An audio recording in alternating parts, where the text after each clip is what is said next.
आपके यहाँ कोई काम छोड़ रहा है और आप उसको बोल रहे हो कि कहीं काम, अच्छा वो रह रहा है तो आप उसको रहने दो। वो ऑफिस बुलाया एक दिन, तो मैं ऑफिस गई तो उन्होंने मुझे बहुत प्रेग्नेंट लग रही हो या तुम देखो अपने आप को, ये वो। तो उन्होंने मुझे बोला कि नहीं हम कुछ पे उनसे लेके आप अब तक जितने आर्टिस्ट देखोगे सबका काम ही नहीं करने दोगे जब आप करें। तो कुछ लोग बैश कर रहे हैं, कुछ लोग सपोर्ट कर रहे हैं, तो क्या कहना चाहेंगे इन दोनों लोगों को? शुरू ही हम इससे करते हैं। जो तारक मेहता में अंदर काम कर रहे हैं वो ज़रूर नेगेटिव बोलेंगे या चीज़ें करेंगे, because they all are part of Tarak Mehta. इसके लिए मैं कुछ नहीं कहना चाहती, कोई कमेंट्स नहीं करना चाहती। वो उनका टेक है, वो अभी काम कर रहे हैं इसलिए बोल रहे हैं। कल छोड़ेंगे तो वो भी अपनी चीज़ रख पाएंगे जैसे हम रख रहे हैं। क्योंकि जो मेरे साथ चीज़ें हुई हैं मैंने वही बताई है मीडिया को जो मेरे साथ अब तक होते आई हैं। और इसीलिए मैं जेनी जी का जब मुझे पता चला तो मैंने उन्हें सपोर्ट किया कि जब उन्होंने मुझे बताया कि मेरे साथ ऐसी चीज़ें हुई हैं तो मैंने उनको बोला मेरे साथ भी सेम बहुत चीज़ें हुई हैं, आपको तो पता ही है। तो मैंने फ्रंट पे आके अपनी बात रखी कि मेरे साथ जो जो चीज़ें हुई। तो जो कुछ लोग बोल रहे हैं कि अरे यार ये तो पब्लिसिटी के लिए कर रही है, असित मोदी ऐसे हैं नहीं, तो उनको क्या कहेंगे तो आप? जो लोग बोल रहे हैं वो कौन बोल रहा है ये मीडिया बोल रही है। और कितना जानते हो आप उनको? हमने उनके साथ काम किया हुआ है, हमसे बेहतर तो नहीं जानते होगे ना। जो हम साथ में सेट में हम इतने टाइम मैंने उनके साथ डील की हुई है, मैं इतने टाइम सेट पे रही हूँ, काम किया है, तो मैं मेरे साथ जो हुआ है वो जो हुआ है वही बता रही हूँ मैं। और मुझे इससे क्या फ़ायदा मिल जाएगा मुझे समझ में नहीं आया। अगर मैं अपनी बात रख रही हूँ तो मुझे इससे क्या फ़ायदा मिल रहा है? बल्कि मेरे तो अगेंस्ट ही हो रहे हैं ना।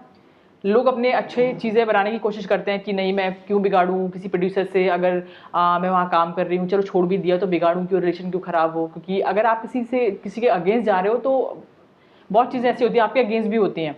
मेरे अगेंस्ट भी वो चीज़ें करेंगे या मेरा नाम ख़राब करने की कोशिश करेंगे, चीज़ें करेंगे। तो मैं भी तो फेस करूँगी ना चीज़ों को। तो बिना डरे अगर मैं अपनी बात रख रही हूँ तो फिर ये तो गलत है कि कोई अगर बोल रहा है कि मैं पब्लिसिटी स्टंट है। क्योंकि मुझे क्या मिलने वाला है? अगर वो खुद मुझे सामने से बोल रहे थे कि वो मुझे कहीं काम नहीं करने देंगे, ये बात मैंने सबसे पहले इंटरव्यू में बोला है कि मुझे बहुत हर्ट हुआ जब उन्होंने ये बात करी।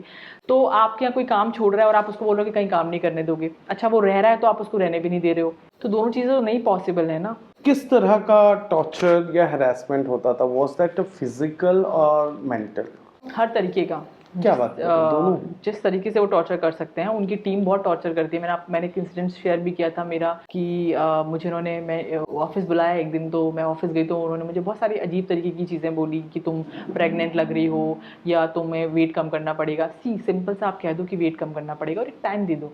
ये अननेसेसरी बातें करने का कोई मतलब बनता नहीं है कि तुम प्रेग्नेंट दिख रही हो, तुम देखो अपने आप को, ये वो तुम इतनी मोटी हो गई हो। पर ऐसा कुछ था नहीं, इतनी मोटी नहीं थी मैं। हालांकि वो सिर्फ टॉर्चर करने के लिए बोलता कि कोई वो चीज़ ट्रिगर कर जाए आपको कि हाँ अरे सच में मैं इतनी मोटी दिख रही हूँ क्या, या आप बहुत सीरियस ले लो उस चीज़ को। तो मैंने बोला ठीक है, आई reduce my weight, just I go with the professionals, just पे मी, आई डू दैट। तो उन्होंने मुझे बोला कि नहीं हम कुछ पे नहीं करेंगे, आपको खुद करना पड़ेगा।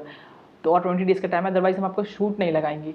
तो फिर मैं घर गई, मैंने जैसा आई सर्च ऑन गूगल और मैंने बहुत सारी चीज़ें देखी और मैंने ट्राई किया कम करना वेट। और कुछ हर्ब्स मैंने ली जो मुझे सूट नहीं की मेरी बॉडी को, और उसकी वजह से मेरा विटामिन लेवल बहुत डाउन हो गया और बहुत डिफिशिएंसी हो गई, बहुत सारी चीज़ें हो गई। और मैं एडमिट हो गई हॉस्पिटल में, बड़ी सीरियस कंडीशन हो गई मेरी। और 1 मंथ तक मुझे इंजेक्शंस लेने पड़े टू गेट रिकवर। और वो इतना पेनफुल रहा ना मेरे लिए वो 1 मंथ। और उसके बाद उसके बीच में इनके फ़ोन आते रहे, कम किया वेट कम हुआ। वो इतना टॉर्चर करते हैं आपको उस लेवल का। क्योंकि आप किसी भी आर्टिस्ट को ऐसे नहीं बोल सकते, आप उसको टाइम दो। अगर आपको चाहिए कि वो अपना आपको ऐसे दिखें या वैसे दिखें, एक पर्टिकुलर आप चीज़ चाहते हो तो आप उसको टाइम दो। आप ये सिर्फ अपने मन से कुछ भी नहीं बोल सकते हो, उसके लिए टॉर्चर नहीं कर सकते हो। तो बहुत सारी चीज़ें उन्होंने ऐसे की। हालांकि मैंने बोला भी कि इस चीज़ से मुझे सीखने को बहुत चीज़ें मिली हैं कि आज लव योर सेल्फ, आप जैसे हो बहुत अच्छे हो। आप जस्ट किसी कहने पे चीज़ें मत करो, आपको लगता है इफ यू फील दैट कि हाँ I should do that, just then go it. Otherwise तो आप किसी की बातें मत सुनो, वरना यहाँ तो लोग सिर्फ अपना ही फ़ायदा देखते हैं। ये मैंने बहुत देखी है चीज़। क्या वहाँ ग्रुपिज्म होता था कि कुछ लोग फेवरेट थे, उनको बड़ा ऐसे फूलों की तरह नाजों से रखा जाता था, और कुछ लोगों को भाई तुम्हें करना पड़ेगा? नहीं, ये तो हर जगह होता है। कुछ अगर उनकी 20 लोगों की कास्ट है, 2-3 लोग तो ऐसे होंगे ही जो उनके बड़े क्लोज होंगे, जो उनको क्या हो रहा है सेट पे या क्या आपस की बातें हो रही हैं, क्या चल रहा है, या चीज़ें जाके बताते होंगे, या इस वजह से उनके बहुत क्लोज होंगे। ऐसे कुछ लोग हैं और होते ही हैं, हर जगह होते हैं जो थोड़े अलग होते हैं, जिनके लिए चीज़ें अलग तरीके की चीज़ें वैल्यू करती हैं। कभी आपको ऐसे रियलाइज हुआ कि यार ये बंदा तो वो वाला बंदा निकला जो यहाँ से वहां सारी चीजें पहुंचाता है? ये तो हर जगह होता है और हाँ, नहीं हम होता है, पर हाँ। आपको जिस दिन पता चला तो थोड़ा आप क्या किया आपने? फिर दूरी बनाई उससे, या फिर जो बोल चुके थे लाइक कि सुनना भूल जाना जो मैंने बोला था? नहीं, ऐसी बहुत सारी चीज़ें हुई हैं, पर इसके बाद आप कर ही क्या सकते हो, बस यही करते हो कि आप हाँ, दूरी ही बना लेते हो, क्योंकि आप समझ जाते हो कि क्या हो रहा है, क्योंकि बहुत से लोग लगता है बहुत क्लोज हैं, बाद में समझ में आता है अरे ये क्या था। कौन था वो सबसे पहला जिसने आप लोगों से शेयर किया होगा, आप लोगों की आपस में बात हुई होगी तो, कि यार ये ऐसा हो रहा है यार मेरे साथ? सी जो निकल चुके हैं उनमें से तो बात कर ही नाम सकते तो हैं, नहीं जो ले हैं। सकते, देखो हाँ। जब कोई खुद के लिए नहीं बोलना चाहे तो मैं किसी के लिए कैसे बोल सकती हूँ। अच्छा, मतलब जो वो इंसान खुद के लिए बात ही नहीं कर रहा अभी? जो खुद के लिए बात कर रहे हैं उनके लिए मैं बोल सकती हूँ, क्योंकि मैं अपना शेयर कर सकती हूँ जो मेरे साथ चीज़ें हुई हैं। हाँ। बट अब जो कुछ लोग बोलना नहीं चाहते, निकलने के बाद भी बहुत सारे लोगों ने छोड़ा, तो लोगों ने सबकी झगड़े ही हुए हैं, ऐसा तो कोई रीज़न नहीं रहा हो किसी का अच्छा, कि मतलब सारे लोगों ने झगड़े करके ही हाँ, छोड़े? सबने झगड़े ओह करके, किसी गॉड! को भी ले लो आप भव्या गांधी ने छोड़ने की शुरुआत की थी आई थिंक, उनसे लेके आप अब तक जितने आर्टिस्ट देखोगे सबका झगड़ा ही हुआ है, कोई ऐसे नहीं गया है कि किसी ने उनको बोला और नोटिस दे दिया और कोई निकल गया हो, ऐसे तो कोई जा नहीं सकता उस शो से, वो आप नोटिस दोगे फिर वो बहुत सारी चीज़ें क्रिएट करते हैं, बहुत क्योस करते हैं, फिर आप जाओगे, फिर बात करोगे, फिर झगड़ा होगा, फिर देन आप छोड़ देते हो।